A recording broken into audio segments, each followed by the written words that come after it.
የአሜሪካና የኢራን ግጭት ቀጣይነት ያለው ውጥረት ውስጥ ባለበት በዚህ ወቅት በሆርሙዝ የባህር ወሽመጥ አካባቢ የታየው ጊዜያዊ የተኩስ አቁም ስምምነት አሁንም በስጋት ውስጥ ሆኖ መቀጠሉን የሚያመላክቱ ዘገባዎች እየወጡ ይገኛሉ። በተለይም የኢራን አብዮታዊ ዘብ IRGC ባወጣው መግለጫ አሜሪካ በነዳጅ ጫኝ መርከቦችና በንግድ መርከቦች ላይ የምታደርገውን ጥቃት የምትቀጥል ከሆነ በቀጠናው በሚገኙ የአሜሪካ የጦር ሰፈሮችና መርከቦች ላይ ከባድ አጸፋዊ እርምጃ ይወሰዳል ሲል አስጠንቅቋል። ይህ ማስጠንቀቂያም ሁኔታውን ይበልጥ አሳሳቢ አድርጎታል። ይህ ማስጠንቀቂያ የመጣው አሜሪካ ሁለት የኢራን የነዳጅ ጫኝ መርከቦች በጣለችው ማዕቀብና ከበባ ምክንያት ወደ ኢራን ወደቦች እንዳይገቡ በመከልከሏና ጥቃት በመፈጸሟ ነው። የአሜሪካ ጦር መርከቦቹ በኢራን ላይ የተጣለውን የባህር ላይ ከበባ ለመጣስ ሙከራ አድርገዋል የሚል ክስ ቢያቀርብም ኢራን ግን ይህንን እርምጃ እንደ ጦርነት ትንኮሳ መቁጠሯም ተገልጿል። በሌላ በኩል ባህሬን ከኢራን አብዮታዊ ዘብ ጋር ግንኙነት አላቸው ያለቻቸውን 41 ሰዎች በቁጥጥር ስር መዋሏን አስታውቃለች። ይህም በኢራንና በባህሬን መካከል አዲስ ዲፕሎማሲያዊ ፍጥጫ የፈጠረ ሲሆን ኢራን ለባህሬን በሰጠችው ማስጠንቀቂያ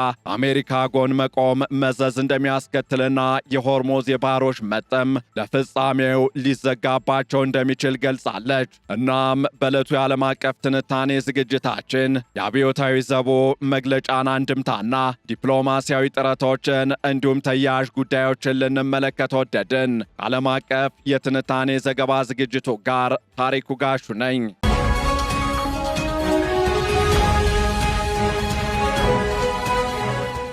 በመካከለኛው ምስራቅ ሰማይ ስር እየተካሄደ ያለው የአሜሪካና የኢራን ግጭት በአሁኑ ወቅት እጅግ ውስብስብና አስጊ በሆነ የተኩስ አቁም ስምምነት ውስጥ ይገኛል። ይሁን እንጂ ይህ ስምምነት በማንኛውም ደቂቃ ሊፈርስ እንደሚችል የሚያሳዩ ምልክቶች ከየአቅጣጫው ብቅ እያሉ ነው። የኢራን አብዮታዊ ዘብ IRGC በትናንትናው ዕለት በሰጠው ማስጠንቀቂያ ቀጠናው ዳግም ወደ ለየለት ጦርነት ሊያመራ እንደሚችል ጠቁሟል። የኢራን ባህር ኃይል ትናንት ቅዳሜ ዕለት በወጣው መግለጫ ሀገሪቱ የነዳጅ ጫኝ መርከቦችም ሆነ በንግድ መርከቦች ላይ የሚሰነዘር ማንኛውም ጥቃት በቀጠናው በሚገኙ የአሜሪካ የጦር ሰፈሮች እንዲሁም የጠላት መርከቦች ላይ ከባድ ጥቃት እንዲሰነዘር እንደሚያደርግም አስታውቋል።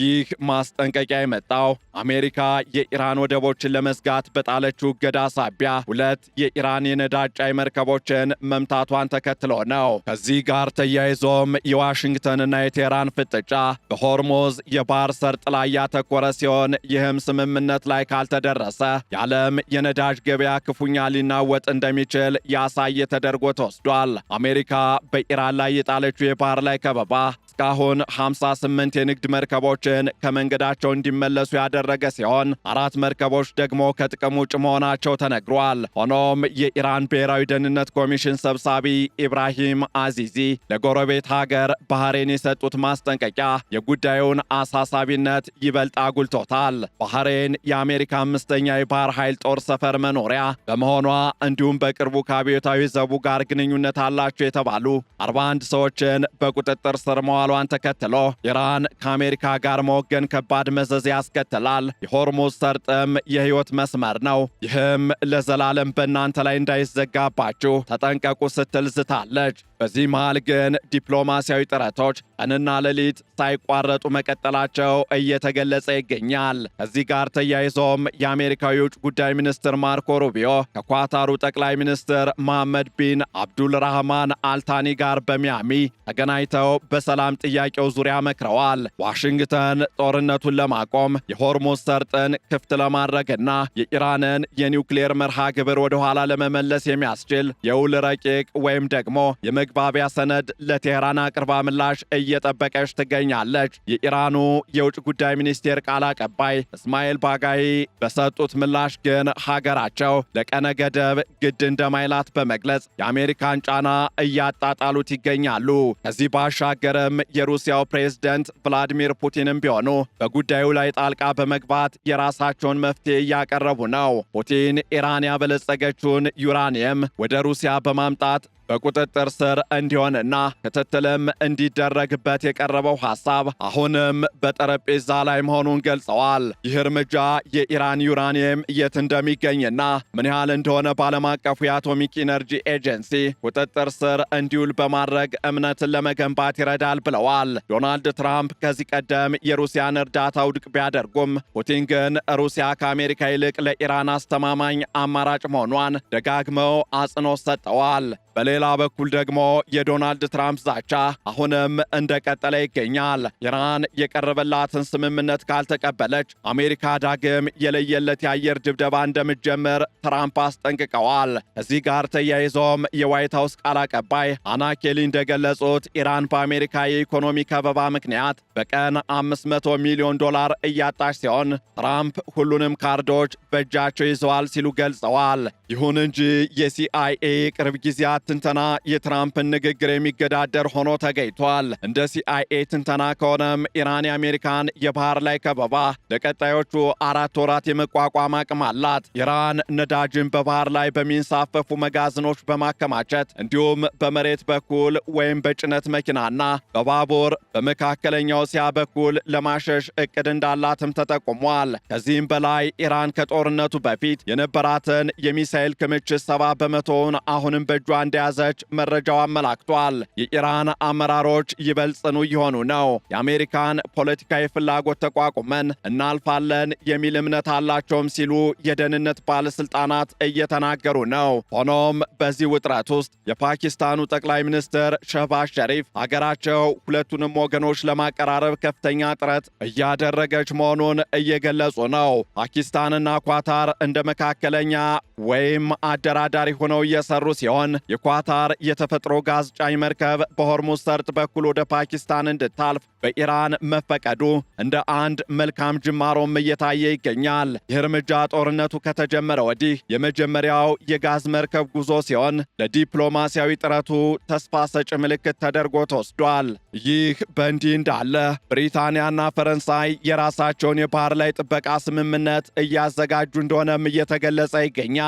ብሪታንያ HMS ድራጎን የተሰኘችውን የጦር መርከቧን ወደ መካከለኛው ምስራቅ በመላክ በሆርሙዝ የባህር ሰርጥ ላይ የንግድ መርከቦችን ደህንነት ለመጠበቅ እየተዘጋጀች ነው። ፈረንሳይም የራሷን የጦር መርከቦች ወደ ቀይ ባህር በማንቀሳቀስ ላይ ትገኛለች። እነዚህ የአውሮፓ ሀገራት ምንም እንኳን ከአሜሪካ ጋር በኢራን የኒውክሌር ጉዳይ ላይ ቢስማሙም አሜሪካ የሆርሙዝ ባህር ሰርጥን በኃይል ለመክፈት የምታደርገውን ጥረት በተመለከተ ግን የተወሰነ ጥንቃቄን እያሳዩ የሚገኙ ሀገራት ናቸው። ከዚህ ባሻገርም የጀርመኑ ቻንስለር ፍሬድሪክ ሜርዝ አውሮፓውያን ከዋሽንግተን ጋር ያላቸውን ልዩነት ለማጥበብ እየሰሩ መሆኑን እየገለጹ ነው። የሆነው ሆኖ የአሜሪካና የኢራን ግጭት መፍትሄው የት ላይ ነው የሚለው ጥያቄ አሁንም ምላሽ ሳያገኝ ቀጥሏል።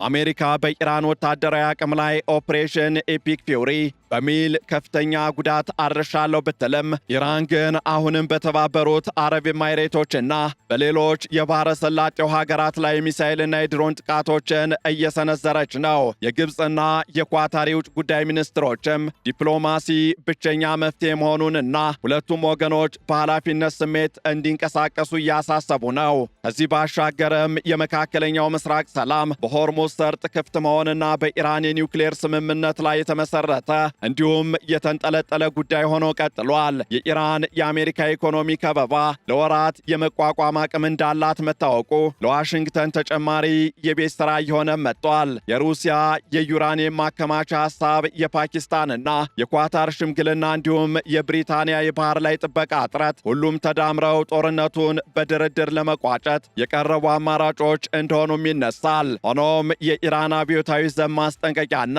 የአሜሪካ የማያወላውል ጫና ግጭቱን ወደ ከፍተኛ ደረጃ የመቀየር ዕድላቸው ሰፊ ነው። የዓለም የምጣኔ ሀብት ሁኔታ ከጦርነቱ ይልቅ ሰላሙን የሚፈልግ በመሆኑ በሚቀጥሉት ሳምንታት የሚኖሩ የዲፕሎማሲ እንቅስቃሴዎች የውጥረቱን መዳረሻ ይወስኑታል። ከዚህ በተጨማሪም በመካከለኛው ምስራቅ ያለው የፖለቲካና የወታደራዊ አሰላለፍ በአሁኑ ወቅት በአንድ ትልቅ ፈተና ላይ ወድቋል። ይህ ፈተናም የዓለምን የኢኮኖሚ ደህንነትና የቀጠናውን መረጋጋት በእጅጉ የሚነካ ነው። በተለይም የኢራን የኢራን አብዮታዊ ዘብ IRGC በትላንትናው ዕለት የሰጠው ማስጠንቀቂያ የኢራን ወታደራዊ አመራር አሁንም ቢሆን ለአሜሪካ እጅ ለመስጠት ዝግጁ አለመሆኑን የሚያሳይ ተደርጎ ይወሰዳል።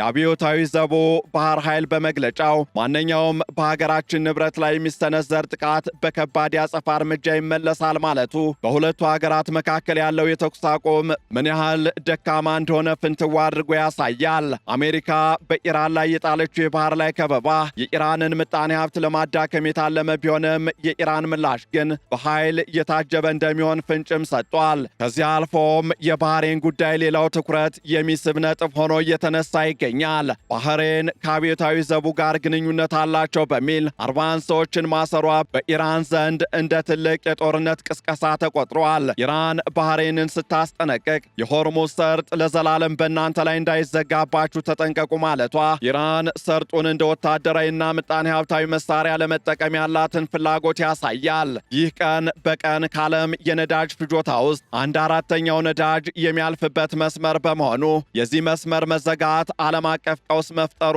አይቀሬ ነው። በዲፕሎማሲው ረገድ ደግሞ በኳታርና በፓኪስታን በኩል ትልቅ ተስፋ እየታየ እንደሆነም እየተነሳ ይገኛል። ከዚህ ጋር ተያይዞ የኳታሩ ጠቅላይ ሚኒስትርና የአሜሪካው የውጭ ጉዳይ ሚኒስትር ማርኮ ሩቢዮ ያደረጉት ንግግር ዋሽንግተን አሁንም ቢሆን የሰላም ስምምነትን እንደ ምርጫ ይዛው መቀጠሏን ያሳያል። አሜሪካ ለኢራን ያቀረበችው የመግባቢያ ሰነድ ኢራን ጦርነቱን በይፋ እንድታቆምና የኒውክሌር ፕሮግራሟን እንድትገድብ የሚጠይቅ ቢሆንም ኢራን እስካሁን ግልጽ ምላሽ አልሰጠችም። የኢራን የውጭ ጉዳይ ሚኒስቴር ቃል አቀባይ እስማኤል ባጋይ አገራቸው ለውጭ ጫና እንደማትንበረከክ በመግለጽ ለቀነ ገደብ ግድ የለንም ማለታቸው ድርድሩ ገና ረዥም መንገድ እንደሚቀረው ያመለክታል። በዚህ መካከል ግን የሩሲያው ፕሬዝደንት ቭላዲሚር ፑቲን ያቀረቡት ሐሳብ ለምዕራባውያንም ሆነ ለኢራን እንደ አማራጭ የሚታይ ተደርጎ ይወሰዳል። ሩሲያ የኢራንን የበለጸገ ዩራኒየም ተረክባ ለማቆየት ፈቃደኛ መሆኗ የኢራን የኒውክሌር ስጋት በዓለም አቀፍ ቁጥጥር ስር እንዲውል ሊያደርግ ይችላል። ፑቲን ይህንን ሐሳብ ያቀረቡት አሜሪካ ዩራኒየሙ ወደ እሷ እንዲመጣ በጠየቀችበት ወቅት መሆኑ ሩሲያ በቀጠናው ያላትን ተጽዕኖ ለማሳደግ የምታደርገውን ጥረት ያሳያል። ፑቲን እንዳሉት ይህ እርምጃ ዩራኒየሙ የት እንደሚገኝና ምን ያህል እንደሆነ ግልጽ ያደርገዋል። ይህም ለሰላም ድርድሩ ትልቅ እገዛ ይኖረዋል። የዶናልድ ትራምፕ አስተዳደር ግን በምጣኔ ሀብት ጫናው ላይ የጸና ይመስላል። የዋይት ሀውስ ቃል አቀባይ አና ኬሊ ኢራን በቀን $500 ሚሊዮን እያጣች መሆኑን ገልጸው በዚህም ኢራን በወታደራዊ ረገድ ክፉኛ ተመታለች፣ አሁን ደግሞ በምጣኔ ሀብት እየታነቀች ነው ሲሉ ገልጸዋል። ይሁን እንጂ የሲአይኤ ትንተና እንደሚያሳየው ኢራን አሁንም ቢሆን ለተወሰኑ ወራት ራሷን የመከላከል አቅም አላት። ኢራን ነዳጇን በተለያዩ መንገዶች ለማሸሽ መሞከሯና የሚሳኤል ክምችቷን ጠብቃ ማቆየቷ አሜሪካ የጠበቀችው ፈጣን ውድቀት ላይመጣ እንደሚችልም ያሳያል። በአጠቃላይም የአሜሪካና የኢራን ፍጥጫ በዲፕሎማሲና በጦርነት ዛቻ መካከል ወዲያና ወዲህ እየተወዛወዘ ይገኛል። ፓኪስታንና ኳታር ሽምግልናቸውን የቀጠሉ ሲሆን አውሮፓውያንም የባህር ላይ ደህንነትን ለመጠበቅ የጦር መርከቦቻቸውን እያንቀሳቀሱ ነው። የኢራን አብዮታዊ ዘብ ማስጠንቀቂያ ግን ማንኛውም ስህተት ወደ ሰፊ ጦርነት ሊያመራ እንደሚችል ያሳሰበ ሆኗል። መፍትሄው የሚገኘውም ሁለቱ ወገኖች ካቀረቧቸው ቅድመ ሁኔታዎች ተለዋጭ በሆኑ ድርድሮች ላይ ብቻ መሆኑን የፖለቲካ ተንታኞች ይገልጻሉ።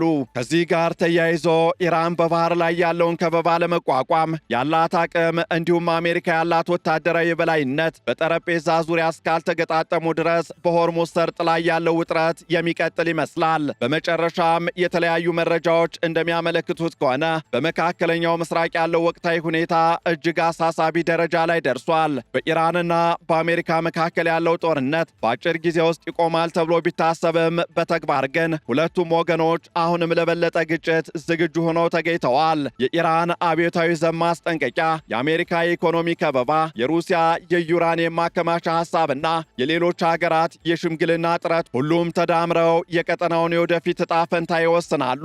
ሰላሙ እንዲሰፍን ከተፈለገ ግን ሁለቱም ወገኖች ከከረረ አቋማቸው ወጥተው ለዲፕሎማሲያዊ መፍትሄዎች ቅድሚያ መስጠት ይኖርባቸዋል። ዓለም አቀፉ ማህበረሰብም ይህ ግጭት ወደ ከፋ ደረጃ እንዳይሸጋገር ጫና ማድረጉን መቀጠል ይኖርበታል እየተባለ ይገኛል። ይህንን ዓለም አቀፍ ትንታኔ ስናዘጋጅ ቢቢሲ፣ ሮይተርስ፣ ሲኤንኤን እንዲሁም ኤፒ ኒውስን በዋቢነት ተጠቅመናል።